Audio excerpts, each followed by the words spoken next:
Welcome to Difficult Conversation Africa broadcast, a pioneering platform which attempts to raise, discuss issues many are afraid to face.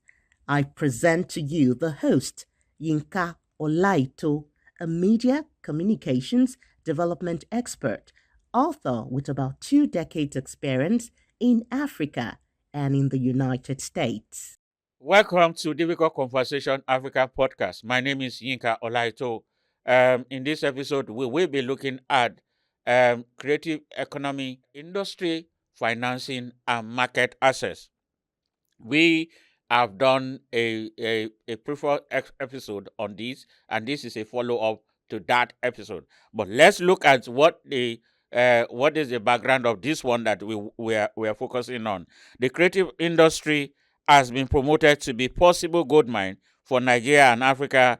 It includes, among other, film, music, performing art, fashion, and visual art. According to International Finance Corporation, the creative economy is $2 trillion in size, providing significant revenue for small businesses and employment opportunity, especially for women and youth. Creative industry also account for nearly 50 million jobs worldwide. According to UN estimates, about half of these workers are women, and this industry employs more people between the age of 15 and 29 than any other sector. I'd like to remind you again, in the previous episode, we have talked extensively about creative industry and national economic and narrative development. In this episode, our focus is on creative industry, financing, and market access. Again, my guest is Mr. Femi Odugbemi, and let me just introduce my guest to you. Femi Odugbemi is an accomplished filmmaker, content producer, and film scholar. He is the founder and executive director of Suri 24 Media based in Lagos. His screen credits over 30 years in the creative industry and span film, feature films, multiple drama, TV series, and documentary. He was the founding producer of the daily soap opera Tinsel. He is co-producer and director of the I Represent International Documentary Film Festival in Lagos and a 14 member of Academy of Motion. And Mr. Femi Odugbemi is the producer of The Man Died, an impact film adaptation of Prison Memo of Nobel laureate Professor Wole Soyinka, now that is now seeking international distribution. All right, from our last conversation, sir, the last episode we did talk about theater imagination and imagination engineering, representation, and the role of theater in all this. And we did say that they need to get it right. The question is, how can they get it right?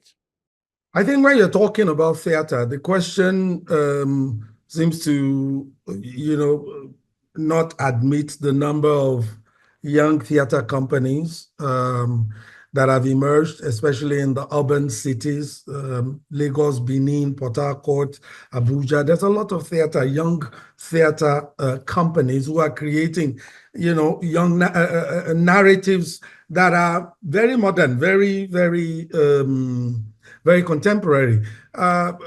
Theater breaks into three kinds, as I've said. Every country has theater that is part of their that takes that is built out of their heritage history, their culture, things in the past. Nigeria has that as well, and we're very rich in that because we have so many tribes and cultures and cultural practices that I think we can't lose. We still need those because those are also part of our identity. But I think that the many different younger theater companies have the challenge of venue, the challenge of facility, the challenge of infrastructure, And that challenge is also because, until National Theatre was reconstructed or renovated, we had barely two or three, Terra Culture, maybe Glover Hall,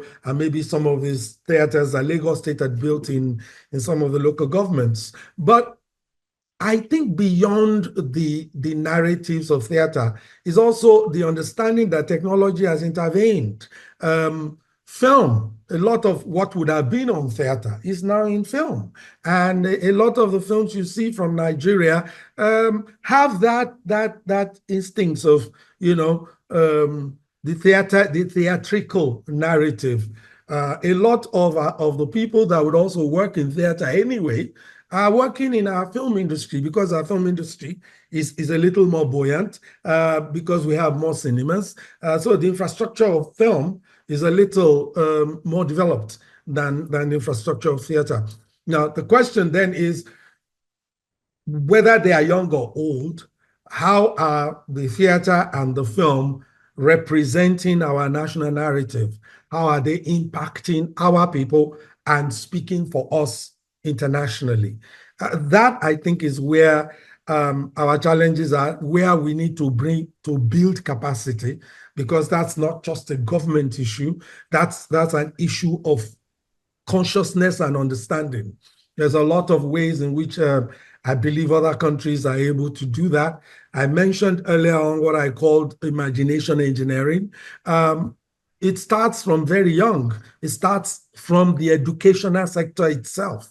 How do we teach in our schools? How do we represent the history of the country, the purpose of the country itself, and how we want to shall I say, what are our strengths as a people that we wish to project? That's what imagination engineering does, and it breaks into film, into music, into fashion, into theater, into art, visual arts. There's so many ways in which the arts become, a vehicle for that imagination engineering, for that representation, for that soft power diplomacy that I think, is the possibilities of the arts. So for me, it's the theater is not just about whether there is young or old, or whether the narrative is in the past or in the present, because we have a lot of people representing all of that. And we have a very buoyant literary industry. Our literature is very buoyant in terms of plays, in terms of novels, in terms of poetry. All of this are still as well performance arts that require infrastructure, require a location, a venue, the infrastructure for bringing the audience there. I think all of that is really where the impact is. And when I talked about the government intervening in making an art-friendly environment, that's the investment that I think is even more important. Okay, thank you. How can stakeholder optimize value in the creative economy industry? Because it's an essential thing that you have mentioned, and I want to take you up on that. Can you speak to that, sir? Well, I think we need three things. I already talked about resources, grants, and financing. That's very important. It's very important that film is expensive business. Television is expensive business. We need to be able to find sources of financing. I also already talked about market access. Market access for film and television means that we have to build the infrastructure to get what we are creating over to the audience. Distribution is a major, major issue. If you look at the distribution model that has expanded Nollywood so far, it's always been through either streamers, distributors that are not locally based, that are not indigenous. That to me has always been one investment that I think is vital for us. A lot of the tools of this industry as well, whether it's camera, lights, sound, whatever it is, a lot of it is also not indigenous, not locally made. So if there is anything that COVID-19 taught us, is that for every industry, your supply chain has to be indigenous for you to have the security of safeguarding that industry to continue to do what it's doing. So for me, we need to be able to build infrastructure, create the grant, the opportunity for finance, and then build capacity. Training is a very important thing in film. People think that you can make the best film simply by having talent. Talent is important, but filmmaking is learned. It's an art. And for me, we need more resources invested in not only building on the talent of our people, but teaching them to be able to create global standard work through global standard processes. And along with that, obviously, is to be able to create the kind of consciousness in our people where they understand in their content development the impact of the work they're making. Because right now, our Nollywood and our broadcast industry is principally, I would say, commercial-led. People are making films to make money. We need to be able to retrain, to incentivize, to create, a set of films and stories that make meaning in terms of addressing our development challenges, make meaning in terms of questioning some of the things that are not good, questioning also, bringing to account our democratic process. The freedoms that we enjoy need protection through storytelling. People need to be empowered through our stories. So beyond representing history, beyond representing our contemporary lives, we need to begin to shape the minds of our people for development. And the way I say that is that the concept of Barack Obama becoming America's president was first put in the imagination of the people by a TV series that had a Black president.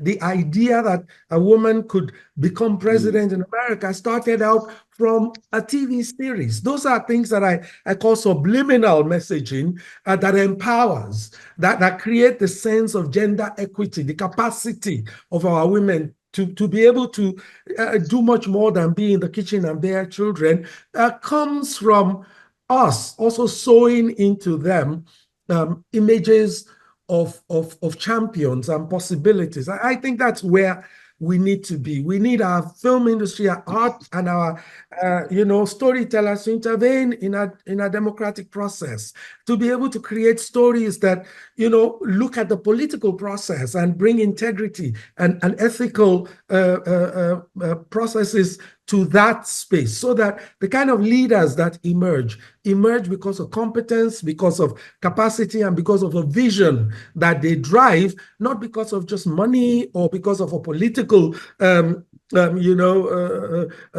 political cabal. Those are things that our stories need to be pushing. We need to be pushing, expansion of opportunity, expansion of access, infrastructural development. What it means to be Nigerian is also something that our stories need to drive. It's very, very sad that so many years, over 60 years after independence, Nigerians still primarily represent themselves by their tribe. And I mean, in a space where you have so many people who are intermarrying, children that have multiple origins in different tribes, and the concept of being Nigerian, it's still elusive to us. And for me, that's one of the failures of our storytelling. All right, to the core issue of this episode, sir. Funding is a big issue within the industry.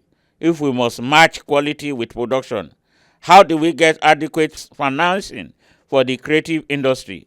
I mean, how can we get the big financial institution to offer financing and funding? Beyond that, are there other ways that we can raise funds for the industry? Well, I think that's something that's very important, because the business model of any industry always has to do with how you harness its potential for profit. And I think that's one of the things that makes private sector intervention one important pillar of financing anything artistic. There has to be, we have to make a case, not only for the quality of work, but how do we internationalize, widen the market access so that when people invest in the art and economy, they're able to turn a profit. That's very important. Government right now is already, we have Bank of Industry promises loans at very minimal interest. You have banks like Access Bank and a few other banks who now have what you call the Nollywood desk. But the more important is that, we've had central bank intervention in the film industry, which, during the COVID, which afforded money for filmmakers to make film. We've also had so many local ones. But now you have, international funders, this Africa Development Bank, is also coming to the table. I think the African Union is also creating an intervention fund for the creative industry across Africa. And all of this is going to continue to be important, especially for the emerging artists, the young artists who do not have collateral to give to the bank to be able to access a loan, the young filmmaker who may not qualify for funding in a profit-led transaction. Those ones for me are many more than that, and so the grants have to be created and funded. And one of the ways in which other places fund grants for these filmmakers, for these artists, for these musicians, and all of that is to put a little amount of money on industries like the betting industry, the food and beverage industries, the same way that you have entertainment tax that is applied onto restaurants and bars and cafes in many states of Nigeria now. It's the same way that a percentage of those income becomes applicable to incentivize the art, the art sector. VAT is also a place where a percentage, right now, VAT is simply distributed among all the states of the Federation and the federal government, but even a 0.5% allocation to growing the creative economy will come to billions and billions of naira, which can then be domiciled in different states, so that right now, a lot of the work that we see in the creative economy are only in the urban centers. They're only in the Lagos, Kano, Port Harcourt, Enugu, and all of that. We also need to be able to create the space and the funding and the infrastructure for artists who are working in more remote areas, smaller states, smaller cities, because those ones as well are very important for how we tell our stories and how we represent ourselves and the kind of imagination. Yeah, right. You are a thought leader in the industry. Mentoring is essential for upcoming actors. Can you say you are very happy with the outcome of your mentoring activities? The Gen Z of today want money, and you have mentioned in the course of this conversation that we must make meaning. We must prioritize making meaning instead of making money. So, how do they balance this? I think in every industry today, the Gen Z generation is interested in both. I don't think that this generation is a generation of artists for art's sake. None of them looks like Bob Marley at all for no money. No, no, no. But it's fine for them to be interested in both the artistic and the commercial results of their practice. I think that's important because whether you're an author, you're a performer, you're a producer, whatever you are in the artistic environment, your capacity to make money may be the only thing that guarantees that you continue to practice. The artistic practice is very expensive. So for me, let me make the example of the Multi-Choice Talent Factory, which I was part of. I like And that I was a statement. part It's of. huge. Your capacity to make money. Yes, I think it's very important that we understand that maybe what the Gen Z understand very well, which my generation might not all have understood, is that art for art's sake also has to embrace how the artist survives. So the days of the starving artist is gone because now there are many resources for every artist to project themselves, whether it's through social media or through broadcasting or through many apps on the internet, building a website. What the technology has done is expanded the capacity of every artist to market their work, to put their work before an audience. And if you're really good, a lot of artists and a lot of creators are making money. See what our young artists are doing with just content creation on social media. Many of them are millionaires just from supporting brands, promoting different industries. I wish that they were also promoting the country and our culture and doing a positive job of it. You'll be stunned how much I think the reputation of Nigeria would be enhanced through their work. So it's not an either or proposition that whether they're artists or they just want to make money. It's both. But here's what I wanted to say about the Multi-Choice Talent Factory, because you asked me if I am satisfied with the outcomes of that intervention, especially. I am incredibly so. I mean that intervention trained 20 filmmakers every year, and it is still ongoing every year, not just to be filmmakers, but to understand the business and the economy of filmmaking and storytelling. And that intervention has created many of them who are now creating apps and technological innovations to support the film industry. They're creating companies that provide support services within the industry. They're making series and combining together to build production companies that will do this. They understand the power of collaboration and cooperation better than my generation. And they're very focused on building the business plans, finding the audiences, and interacting not just locally, but they're internationally forward-facing. They are sending their work to film festivals abroad. They're trying to collaborate with filmmakers in other parts of Africa. And for me, all of this is what we always felt was the gap in training, because our schools don't have the resources that an intervention like Multi-Choice will have. I'm very excited about this because there are other interventions. There's Ebony Life Institute.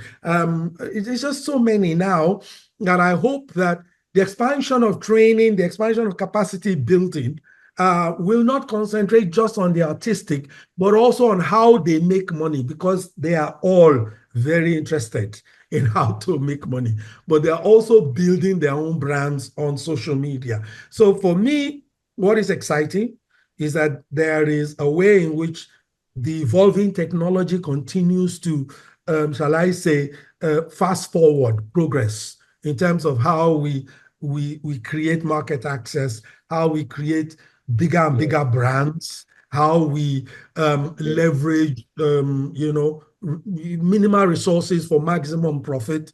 And that's really what excites me about this generation and interventions that are beginning to come. And finally, sir, what is the role of technology in the creative industry with regards to market access? Because you have talked about technology before, and I think this will be our final question in this episode. I have to say this, the best way to look at it is to understand that without technology, there will be no Nollywood, because there was no way filmmakers in Nigeria could afford the cost of cameras, the cost film, the cost of making a production. It was technology. It was the fact that technology was evolving, and home use cameras had evolved and became affordable, and you had systems and equipment that people could actually access. That evolution has continued, and it's actually fast forwarding. Now people are making film with their phones. A lot of the phones, whether it's Android or iPhone, have capacity to record 4K images, to record sound, to make film. So there is the accessibility into art that is made possible by the evolution and the progress in technological innovation. It is that partnership that I think will continue to sustain the production of what I call, the culture products. But more than that, it is also the technology, especially of the telephone, the mobile phones, the smartphone. It is that technology that is also fast forwarding market access. Because now audiences are expanding at the same rate that internet penetration is happening in Nigeria. Almost, 30, 40% of villages that you go now, you find grandpas holding smartphones.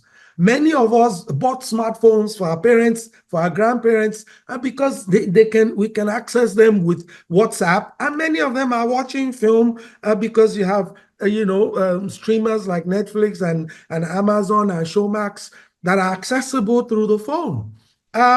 So for me, the distribution capacities that technology is bringing to our creative industry is just going to continue to expand our possibilities of creating an economy that is sustainable. But finally, for Nigeria, is the fact that Nigeria is about to go through what we call the digital rollover. The digital rollover means that we're going to now start broadcasting digitally, which means that many of the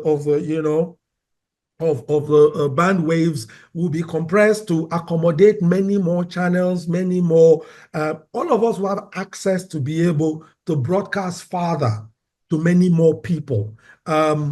And when that digital rollover comes, it also means that the audience will be able to buy bundles that are powered through the internet, through satellite, which means that you can have a bundle of your phone, your data, your light, your television, and all of that under one package. It means that there will be cheaper access to many more products.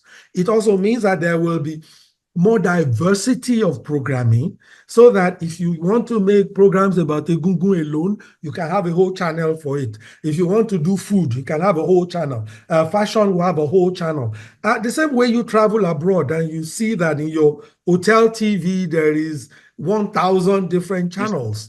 What's coming? So that expansion of market access is definitely as well going to be a great way for technology to continue to empower creativity. All right, thank you, Mr. Femi Odugbemi. We really appreciate your time again. And for our viewers, it is important, particularly those who are really interested in the creative economy sector, that you must know how to embrace technology. Finance is very vital to the quality of production, and then more importantly, imagination engineering. And I think that's a good word we must live with. How are we consciously projecting the image of our nation and Africa at large? These are some of the issues that I think that we need to begin to look at. See you in the next episode. Thank you.